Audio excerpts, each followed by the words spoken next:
বিশ্ববিদ্যালয়ের শিক্ষকদের কর্মবিরতির বিষয়ে জানাতে দর্শক ঢাকা বিশ্ববিদ্যালয় থেকে সরাসরি যুক্ত হচ্ছেন সহকর্মী মাজহারুল ইসলাম।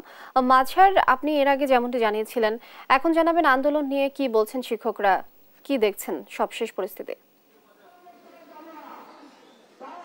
রিনি, আপনাকে ধন্যবাদ। আপনি যেমনটা বলছিলেন যে গতকাল থেকেই কিন্তু বাংলাদেশের সমস্ত পাবলিক বিশ্ববিদ্যালয়গুলো থেকে শিক্ষক বিরতি চলছে এবং আজকে কিন্তু দ্বিতীয় দিনের মতো ঢাকা বিশ্ববিদ্যালয় সকাল থেকেই শিক্ষক কর্মচারীরা কিন্তু আন্দোলনে যোগ দিয়েছেন এবং তাদের যে দাবি যে গত 13ই মার্চ অর্থ মন্ত্রণালয় থেকে যে প্রত্যয় স্কিমের ঘোষণা করা হয়েছিল সেই স্কিমের বিরোধিতা করেই তারা মূলত আন্দোলনে নেমেছেন এবং তাদের সেই দাবি দেওয়া পূরণ না হওয়া পর্যন্ত তারা আন্দোলন চালিয়ে যাবেন।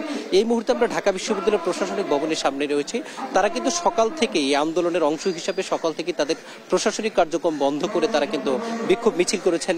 এখন আমরা আছি মূলত এখানে কর্মচারী যারা আছেন তারা তাদের দাবি দেওয়া পূরণে বিভিন্ন স্লোগান দিচ্ছেন। আমরা একটু বিশ্ববিদ্যালয় আন্তঃ ফেডারেশন অফিসারের যিনি সভাপতি আছেন আব্দুল মোতালিব, তার সাথে একটু কথা বলতে চাই।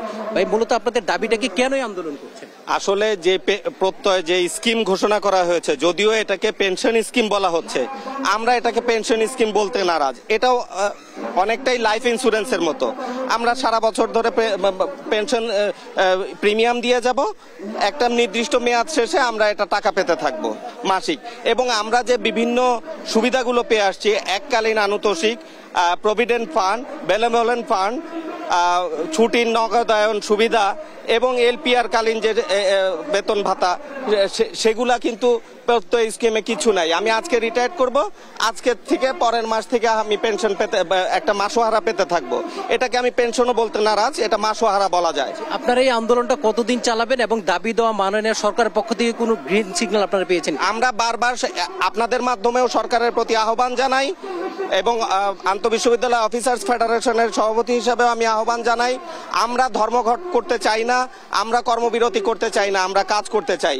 কিন্তু আমরা আমাদের অধিকার আদায়ের যে বিষয়টা, সেটাও আমরা সংরক্ষণ করি।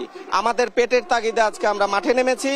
আমাদের এই বিষয়টি থেকে আপনারা মুক্তি দেবেন অচিরেই, আপনারা সঠিক সিদ্ধান্ত নেবেন এবং কোনো আমলাতান্ত্রিক সিদ্ধান্ত নয়। আমরা চাই মাননীয় প্রধানমন্ত্রী সরাসরি হস্তক্ষেপ করে তিনি এই বিষয়টি দেখবেন এবং আমাদেরকে এই প্রত্যয় স্কিম থেকে মুক্তি দেবেন।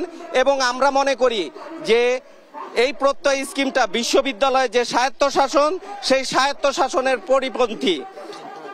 আপনি যেমনটা শুনছিলেন, তিনি বলছিলেন যে বিশ্ববিদ্যালয়ের 1972 সালে একটি সাহিত্য শাসন আছেন, সেই সাহিত্য শাসনের পরিপন্থী মূলত এই কাজটি।